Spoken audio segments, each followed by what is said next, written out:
Hi friends, welcome to mini சமையல்.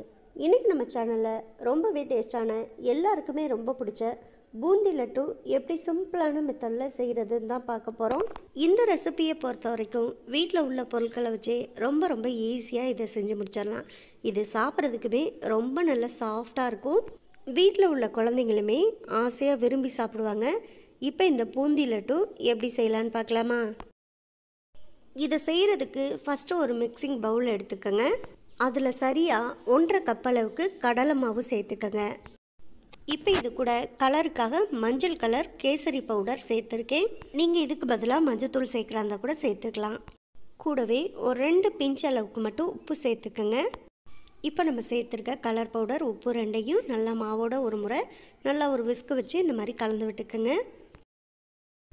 இப்போ இதில் நம்ம தண்ணி சேர்த்து இந்த மாவை கலந்து எடுத்து வச்சுக்கலாம். மாவு வந்து ரொம்ப தண்ணியாகவும் இல்லாமல் ரொம்ப கெட்டியாகவும் இல்லாமல் ஒரு தோசை மாவு பதத்துக்கு நம்ம இந்த மாவை கலந்து எடுத்து வச்சுக்கணும். அதனால் கட்டி இல்லாமல் நல்லா இந்த மாதிரி ஒரு விஸ்கு வச்சு கலந்து விட்டுக்குங்க. அப்படி உங்ககிட்ட விஸ்கு இல்லைன்னா கரண்டி வச்சு கூட நீங்கள் கலந்து விட்டுக்கலாம். பாருங்கள், மாவு ரொம்ப தண்ணியாகவும் இல்லாமல் அதே சமயத்தில் ரொம்ப கெட்டியாகவும் இல்லாமல் இந்த மாதிரி ஒரு கன்சிஸ்டன்சியில் தான் நம்ம கலந்து எடுத்து வச்சுக்கணும். இப்போ இந்த மாவை நம்ம மூடி வச்சுட்டு இதுக்கு தேவையான சுகர் பாகை நம்ம ரெடி பண்ணிடலாம். பாருங்கள், ஸ்டவ்வில் ஒரு பாத்திரத்தை எடுத்து வச்சு அதில் 1 கப் அளவுக்கு சுகர் சேர்த்துக்குங்க.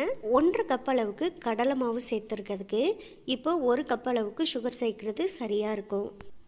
இப்போ இந்த சுகர் கூட 1/2 கப் அளவுக்கு தண்ணி சேர்த்து நல்லா இந்த சுகர் முழுமையாக கரைஞ்சி வர்ற வரைக்கும் கரண்டி வச்சு நல்லா கலந்து விட்டுக்கலாம். இப்போ பாருங்கள், அடுத்த ஒரு 2 நிமிஷத்துலே நல்லா இந்த சுகர் பாகு வந்து சூடாகி நமக்கு சுகருமே நல்லா முழுமையாக கரைஞ்சி வந்துடுச்சு.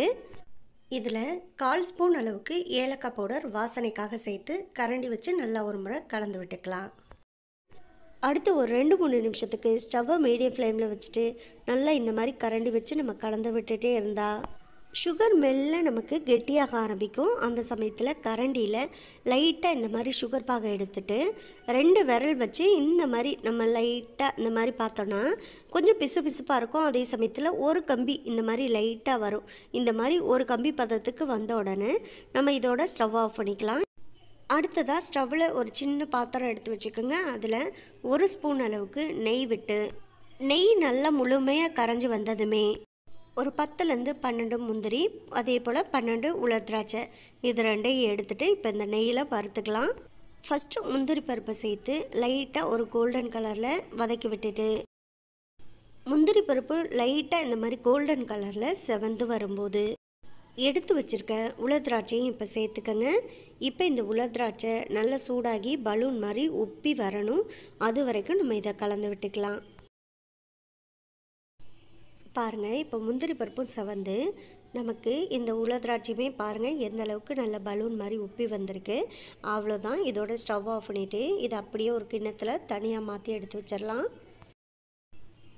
அடுத்ததாக நம்ம ஏற்கனவே கரைச்சி எடுத்து வச்சுருக்க இந்த மாவை பார்க்கலாம். பாருங்கள், இப்போ மாவு வந்து பர்ஃபெக்டாக நம்ம ரெடி பண்ணி வச்சுருக்கோம். இப்போ இந்த லட்டுக்கு தேவையான பூந்தி நம்ம முதல்ல ரெடி பண்ண ஆரம்பிச்சிடலாம். அதுக்காக ஏற்கனவே நான் ஸ்டவ்வில் ஒரு பாத்திரத்தில் எண்ணெயை நல்லா மீடியம் ஹீட் பண்ணி வச்சுருக்கேன். ஸ்டவ்வை மீடியம் ஃப்ளேம்லேயே வச்சு பூந்தி பொரிச்சுக்கோங்க. அப்போ தான் சட்டுன்னு கரைஞ்சி போகாமல் இருக்கும். இப்போ பூந்தி செய்கிறதுக்கு நல்லா ஓட்டையாக இருக்கக்கூடிய இந்த மாதிரி ஒரு கரண்டி எடுத்து குழிக்கரண்டியில் ஒரு கரண்டி அளவுக்கு மாவு எடுத்து கொஞ்சமாக இந்த ஓட்டையாக இருக்க கரண்டியில் விட்டு இந்த மாதிரி லைட்டாக இந்த குழிக்கரண்டி வச்சு ப்ரெஸ் பண்ணி விட்டுக்குங்க. அப்போ அது எண்ணெயில் போய் அழகாக சொட்டாக விழுக ஆரம்பிக்கும். அது எல்லாமே அழகாக நமக்கு பூந்தியாகவும் பொரிச்சு வந்துடும். பூந்தி எல்லாமே வெந்த உடனே பார்த்திங்கன்னா அழகாக பாருங்கள் மேலே எலும்பி வந்திருக்கு. இதை ரொம்ப நேரம் கிறிஸ்பியாக மொறுன்னு வேக விட்டுறக்கூடாது. ஸ்டவ்வை மீடியம் ஃப்ளேமில் வச்சுட்டு ஒரு 2 நிமிஷம் மட்டும் பூந்தி எல்லாம் வெந்து வந்த உடனே நம்ம இந்த மாதிரி ஒரு அரி கரண்டி வச்சு வெளியில் எடுத்து வச்சுக்கணும். பாருங்கள், பூந்தி சூப்பராக வந்துருச்சு. அவ்வளோதான், இதே போல் மீதம் இருக்க மாவு எல்லாத்தையுமே நம்ம பூந்தி ரெடி பண்ணிக்கலாம். இப்போ மீதம் இருக்க எல்லா மாவையுமே அதே போல் தான் நான் பூந்தி செஞ்சு எடுத்துக்கிறேன். அவ்வளோதான், பாருங்கள், இப்போ பூந்தி எல்லாமே பர்ஃபெக்டாக நம்ம பொரிச்சு எடுத்தாச்சு. அவ்வளோதான், இப்போ பூந்தி எல்லாத்தையும் ரெடி பண்ணியாச்சு. அடுத்ததான் ஒரு மிக்ஸி ஜார் எடுத்துக்கோங்க. அதில் இப்போ நம்ம பொரிச்சு வச்சுருக்க பூந்தி எல்லாத்தையும் சேர்த்துக்கலாம். இப்போ இந்த பூந்தியை லட்டு செய்கிறதுக்கு நம்ம அரைச்சி எடுத்துக்கணும். ரொம்ப நைஸாக பவுடராக அரைச்சிடக்கூடாது. லைட்டாக ஒரு பல்ஸ் வச்சு எடுத்துக்கோங்க. அப்போது நமக்கு 1-2 இது உடப்பட்டு வரும். அந்த மாதிரி வந்தாலே போதும். இப்போ பார்த்தீங்கன்னா பூந்தியை ரொம்ப நைஸாக பவுடராலாம் நம்ம அரைச்சி எடுத்துக்கலாம். நம்ம பொரிச்சு வச்ச பூந்தி எல்லாத்தையுமே 1-2 உடைச்சது மாதிரி தான் இந்த மாதிரி நம்ம பல்ஸில் வச்சு அரைச்சி எடுத்துருக்கோம். இந்த அளவுக்கு அரைச்சி எடுத்துட்டாலே போதும். நம்ம ஏற்கனவே காய்ச்சி எடுத்து வச்சுருக்க சுகர் பாகு கூட இப்போ நம்ம அரைச்சி வச்சுருக்க பூந்தியை சேர்த்துக்கலாம். கூடவே நம்ம நெய்யில் வறுத்தெடுத்த முந்திரி, திராட்சை இதையும் சேர்த்துட்டு 1 ஸ்பூன் அளவுக்கு நெய் சேர்த்துக்கங்க. சேர்த்துட்டு நல்லா கரண்டி வச்சு இப்போ இந்த சுகர் பாகு கூட இந்த பூந்தியை நல்லா ஒரு முறை கலந்து விட்டுக்கலாம். பாருங்கள், இந்த மாதிரி நல்லா பூந்தியையும் சுகர் பாகையும் சேர்த்து முழுமையாக கலந்து விட்டுட்டு ஒரு 5 நிமிஷம் மட்டும் இந்த பாத்திரத்தை நம்ம மூடி வச்சுட்டு வெயிட் பண்ணலாம்.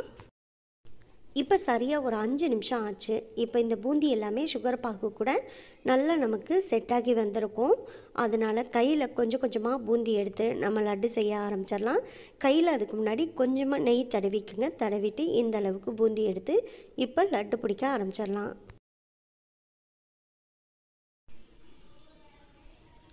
பாருங்கள், இப்போ லட்டு பிடிச்சாச்சு. நல்லா இதே போல் நம்ம செஞ்சு எடுத்துக்கலாம்.